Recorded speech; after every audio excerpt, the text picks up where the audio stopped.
Prostate cancer হচ্ছে urinary bladder এর নিচের অংশে একটি ইনভার্টেড পিরামিড শেপড একটি গ্রন্থি, যেটা আমাদের সকল পুরুষদের বিদ্যমান।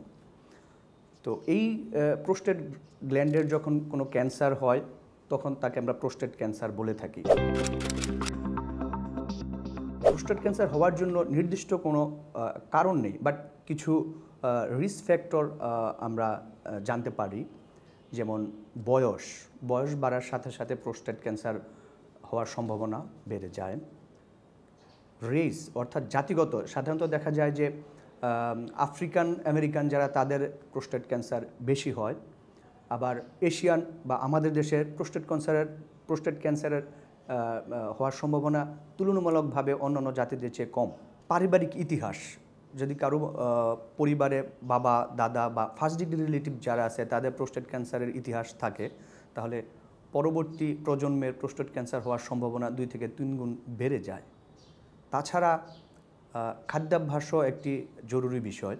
সাধারণত যারা চর্বি জাতীয় খাবার বেশি খান অথবা শাকসবজি বা ফলমূল জাতীয় খাবার কম খান বা শারীরিক পরিশ্রম বা কায়িক পরিশ্রম কম করেন বা ফিজিক্যাল অ্যাক্টিভিটি কম করেন, তাদের প্রোস্টেট ক্যান্সার হওয়ার সম্ভাবনা অন্যদের তুলনায় তুলনামূলকভাবে বেশি থাকে। প্রোস্টেট ক্যান্সার হলে আমরা কিভাবে বুঝবো বা এর লক্ষণগুলো কি? সাধারণত প্রোস্টেট ক্যান্সারের রোগীদের ঘন ঘন প্রস্রাব হয়, বিশেষত রাতে, অথবা প্রস্রাব করার পর মনে হচ্ছে এটা শেষ হয়নি, আরও কিছু প্রস্রাব করার উচিত ছিল, বা প্রস্রাবের ফ্লোটা ধীরে ধীরে হচ্ছে, অথবা প্রস্রাবের সাথে রক্ত যেতে পারে, কিংবা যদি এটা অনেক অ্যাডভান্স স্টেজে হয় সেক্ষেত্রে যদি হাড্ডিতে ছড়ায় সেক্ষেত্রে হাড্ডিতে ব্যথা হতে পারে। এরকম লক্ষণ নিয়ে আমাদের কাছে সাধারণত আসতে পারে। এছাড়া প্রোস্টেট ক্যান্সার যদি শরীরের অন্য কোথাও ছড়িয়ে যায় সেক্ষেত্রে সেই অর্গান বেসিস লক্ষণও থাকতে পারে। যেমন হাড্ডিতে ছড়ানোর ক্ষেত্রে হাড্ডিতে ব্যথা, ইভেন কোনো পেশেন্ট হাড্ডির ফ্র্যাকচার নিয়েও আমাদের কাছে আসতে পারে।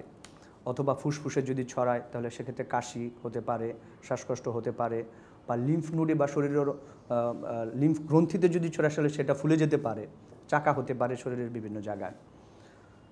তাছাড়া সাধারণত অন্যান্য ক্যান্সারের মতো এখানেও ক্ষুধা না লাগা বা ক্ষুধামন্দ যাকে বলে, ওজন কমে যাওয়া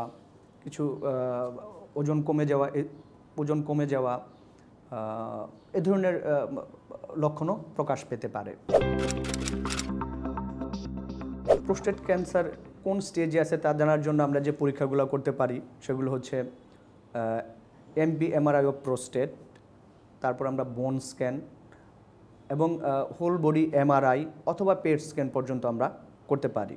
সাধারণত যাদের বয়স 50 ঊর্ধ্ব বা আরও বেশি 60 ঊর্ধ্ব এ ধরনের কোনো লক্ষণ থাকে তাদেরকে আমরা সাধারণত PSA এবং ডিজিটাল রেক্টাল এক্সামিনেশন করার পরামর্শ দিই। যদি এই ধরনের লক্ষণ থাকে সেটা যে কোনো অনকোলজিস্ট অথবা ইউরোলজিস্ট এটা করতে পারেন।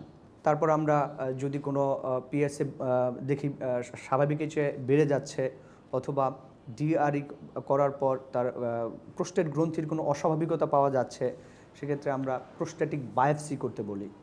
এটাকে ট্রাস বায়োপসি বা ট্রান্সরেক্টাল বায়োপসি বলা হয়।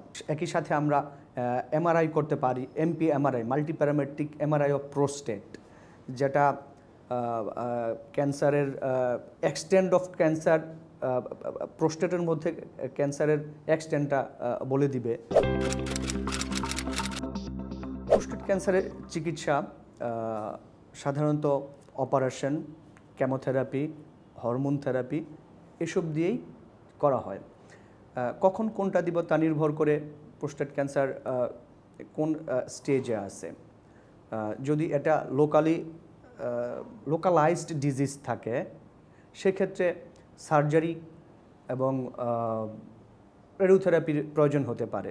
অনেক সময় আমরা রোগীর বয়স যদি বেশি থাকে, শারীরিক সক্ষমতা না থাকে, সেক্ষেত্রে আমরা অনেক সময় সার্ভাইলেন্স বা ফলো আপ করি পেশেন্টকে, কোনো চিকিৎসাই দিই না। এটা আসলে অনেকটা লাইফ এক্সপেক্টেন্সির উপর নির্ভর করে। যদি দেখা যাচ্ছে যে পেশেন্টের শারীরিক কন্ডিশন খুব ভালো না, সেক্ষেত্রে অনেক সময় চিকিৎসা না করেও আমরা ফলো আপ করি। দ্বিতীয়ত যদি লোকালি অ্যাডভান্স হয় সেক্ষেত্রে সার্জারির সুযোগটা কমে যায়, সেক্ষেত্রে রেডিওথেরাপি এবং হরমোন থেরাপির ব্যবহার করা হয়। আর যদি এটা মেটাস্টেটিক হয়ে যায় সেক্ষেত্রে আমরা সার্জারির কোনো সুযোগ আর থাকে না, প্যালিয়েটিভ রেডিওথেরাপির সুযোগ থাকে। প্যালিয়েটিভ রেডিওথেরাপি দিয়ে যেসব হাড্ডিতে যদি ছড়ায় থাকে সেক্ষেত্রে ব্যথা কন্ট্রোলের জন্য রেডিওথেরাপি দেওয়া। একই সাথে হরমোন থেরাপি দিয়ে চিকিৎসা করতে হয়, যেটাকে অ্যান্ড্রোজেন ডিপ্রাইভেশন থেরাপি বলে। এটা দুইভাবে করা যায়, মেডিকেলি করা যায় আবার সার্জিক্যালি করা যায়। সাধারণত 3 থেকে 6 মাস পর আপনি আপনার চিকিৎসকের শরণাপন্ন হবেন। উনি আপনাকে শারীরিকভাবে দেখবেন এবং কিছু পরীক্ষা করতে দিবেন, যেমন পিএসএ এবং শারীরিক পরীক্ষাও করবেন, ডিআরই করতে পারেন। ফলো আপের উদ্দেশ্য হচ্ছে যেহেতু ক্যান্সার ফেরত আসতে পারে, যদি ফেরত আসে যাতে আমরা আগে ধরতে পারি, আগে শনাক্ত করতে পারি, আগে চিকিৎসা নিয়ে ভালো রাখতে পারি। ক্যান্সার শব্দটাই আসলে ভয়াবহ শব্দ, সবাই এটাকে মরণব্যাধি হিসেবেই বলে। তারপরও কিছু কিছু জায়গায় আমাদের সফলতা রয়েছে, তার মধ্যে প্রোস্টেট ক্যান্সার একটি। তো প্রোস্টেট ক্যান্সারকে যদি সঠিক সময়ে চিকিৎসা করা যায় তাহলে ভালো করে ফেলা যায়, এবং ইভেন যদি এটা মেটাস্টেটিকও হয়ে যায় তারপরও এটাকে দীর্ঘদিন নিয়ন্ত্রণে রাখা যায়। সো পারিবারিকভাবে সচেতনতা জরুরি। যদি কখনো এই ধরনের আমাদের বয়োজ্যেষ্ঠ যারা আছেন তাদের এই ধরনের কোনো লক্ষণ থাকে তাদেরকে দ্রুত চিকিৎসকের পরামর্শ মতো স্ক্রিনিংয়ের আওতায় নিয়ে আসা এবং প্রোস্টেট ক্যান্সার হয়েছে কিনা সেটা নির্ধারণ করা। প্রোস্টেট ক্যান্সার প্রতিরোধ এর জন্য আসলে জরুরি হচ্ছে সচেতনতা, সেটা ব্যক্তি পর্যায় থেকে সামাজিক রাষ্ট্রীয় পর্যায় পর্যন্ত। এখানে চিকিৎসক সহ সমাজের অন্যান্য ব্যক্তিবর্গ ভূমিকা রাখতে পারেন। ব্যক্তি লেভেল থেকে যেটা আমরা করতে পারি, খাবারের ব্যাপারে একটু সচেতন হতে পারি, খাদ্যাভ্যাস পরিবর্তন করতে পারি, খাবারে চর্বি জাতীয় খাবার কমিয়ে সেখানে শাকসবজি ফলমূল এগুলো বাড়াতে পারি, ফিজিক্যাল অ্যাক্টিভিটি বা আমাদের কায়িক পরিশ্রম বাড়াতে পারি, ব্যায়াম করতে পারি নিয়মিত, যেগুলো আমাদেরকে ক্যান্সার প্রতিরোধে সহায়তা করবে।